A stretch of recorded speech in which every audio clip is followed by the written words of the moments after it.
Okay, well, Bill Bergen here. I am a do-it-yourselfer, a former ASC master technician. Today we're not working on a Camaro or a Tundra, but we're working on a refrigerator. This is a Kitchenaid refrigerator. It's very pretty. It's about a $4,000 unit. It's a KRFC704FPS03.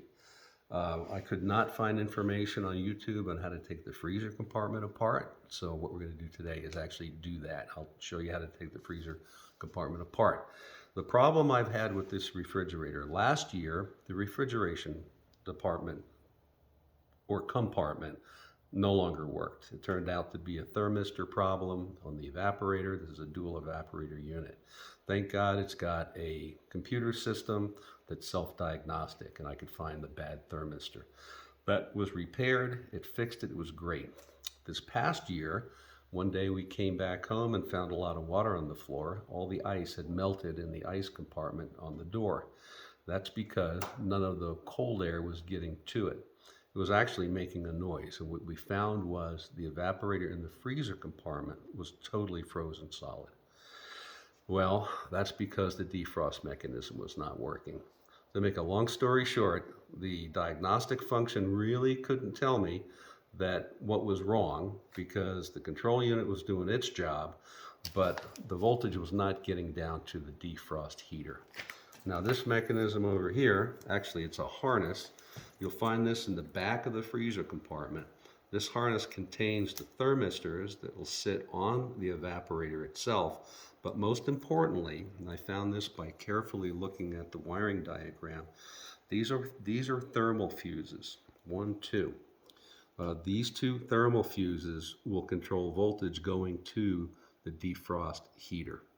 And what I was able to find by digging into the freezer compartment and using a multimeter, I found that there was no continuity on one of these. So you can get this part. Fortunately, they're still available. This one here came directly from Whirlpool. I got it from the parts doctor, but it's an OE part. So let's get into how to actually take this apart, because if you don't know how to do it, it's going to take you some time to figure it out. So the first thing we want to do is take the door off. Now to take the door off, we've got 4 screws that hold it together. So what we're going to do is come down here with a 1/4 inch socket, and we're going to find the screw on the bottom. We'll take this out. We're going to completely remove the screw on the bottom on one side here, and on this side down here.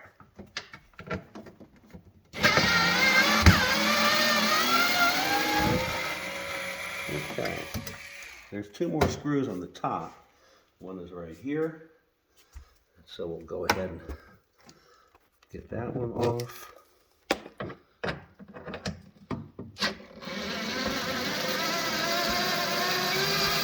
Now what I'm doing here is not actually taking it off. I'm just going to loosen it because there's a slot. I'll loosen this one as well.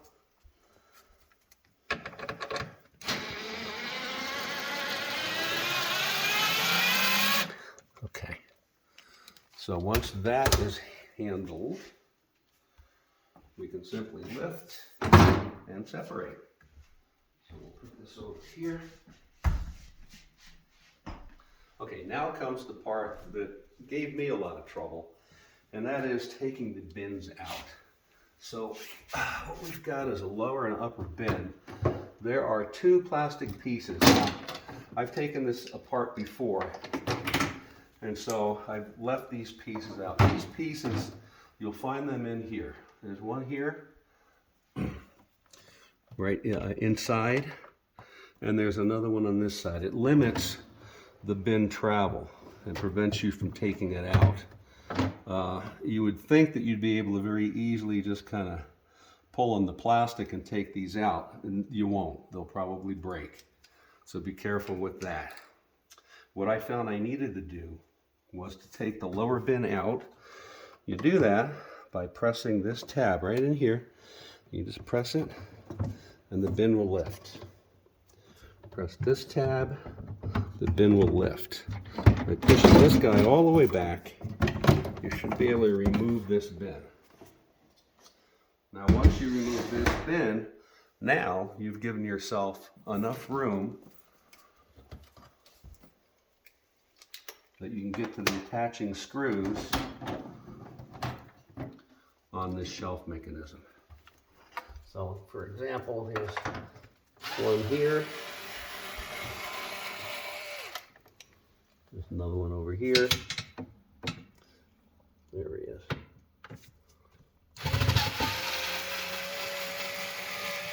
So once you know these tricks, it comes apart very easy, but it took me a long time to figure it out.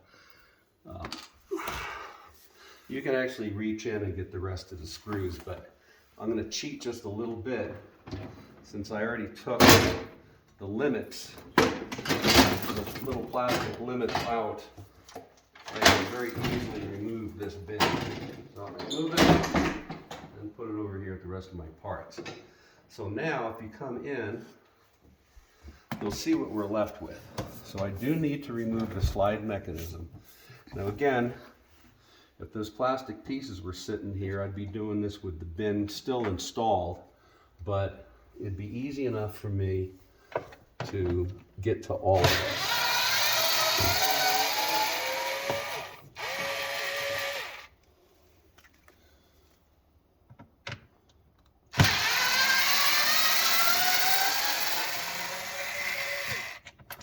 But of course, once you get that plastic bin out, it's super easy. But what you would end up doing is removing these. You would be pushing this bin up as far as possible so that you could get in here and get in here, as well as getting back here.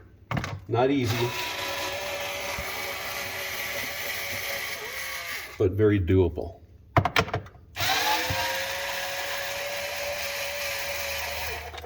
And once you do it once, and diagnose the piece that you got to go buy and then put back together, you'll do like I did and leave them out until you're ready to go back again.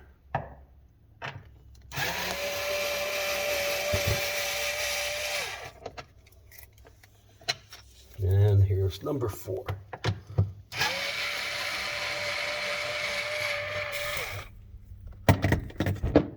Okay, so we got our 4 screws, put them right back by the bin. Push these guys in, and they should slide out. Okay, we can tug them a little bit. All right, so these guys will slide right out at this point. Okay, so we're looking good. So we'll find another place to stow these safely. Being careful not to scratch anything. All right, so at this point, if you look inside, you'll see this major component piece has the circulation fan on it. If your evaporator, which is back here, is frozen, it's going to have a hard time taking this off. So what you'll end up doing is removing these 3 screws, which will remove the fan mechanism. Then this shroud will come out.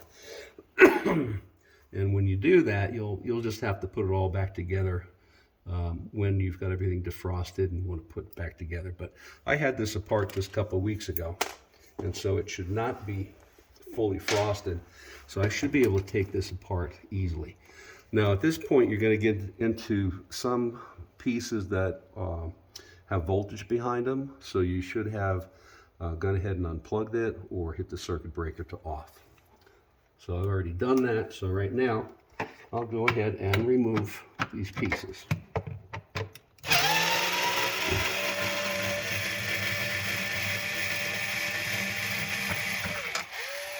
Screws are a little different, so I'll keep them separate.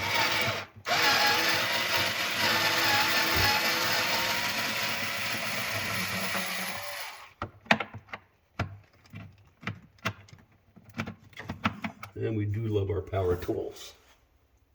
Let's see how we did. We get it?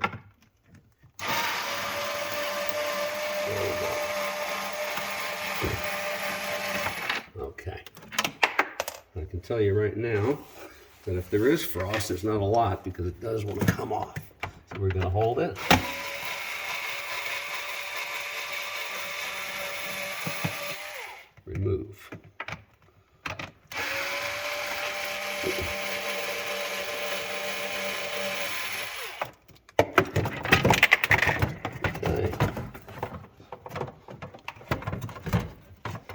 So, all right, as we can see, we've got a little connector here. So we will remove it. Let's see, it's one of these push down on the tab and separate types.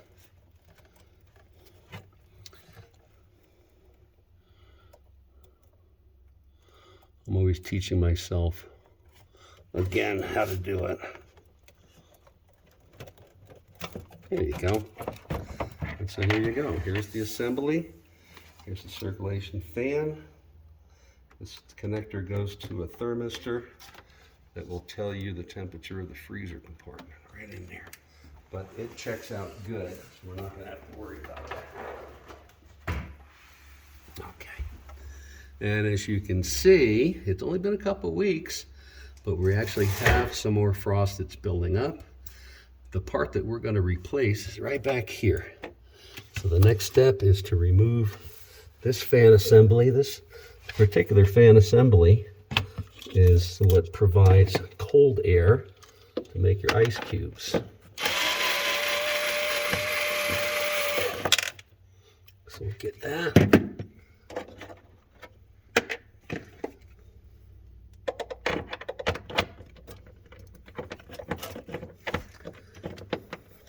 One of the good parts about being a former ASE certified technician is I understand air conditioning systems. And if you understand automotive air conditioning, then you understand most of what you need to know about refrigerators and freezers, because it's the same principles, maybe a few different components. Okay, so here's their motor that provides cold air to the ice maker in the door. And initially I had enough ice build up where these little fan blades were hitting. They were like a baseball card on spokes, so they were making some noise. All right, well, there you go. I don't think we have to go too much farther. You can see this is our harness, so we'll go ahead and we'll separate it from the defrost heater. The heater element is down here. So again, we'll just disconnect. We got a couple of connectors up here that needs to be taken out. And this piece will come out. I'll simply replace it and then reverse the whole process. Anyway, the hard part really is taking it apart. And then, of course, diagnosing the piece. A good multimeter, you can figure out whether or not you've got continuity that runs through the defrost heater. I had 30 ohms of resistance, which means the defrost heater was pretty good. But I was not getting 120 volts to it. And that's when I discovered by looking at the wiring diagram where the thermal fuses were. Anyway, my name is Bill Bergen. This is my Kitchenaid refrigerator. It sure is pretty, sure was expensive. And within 5 years, it sure did fail a lot. So if you want to buy this unit, buy the insurance. Anyway, that's how I did it. Thanks for watching.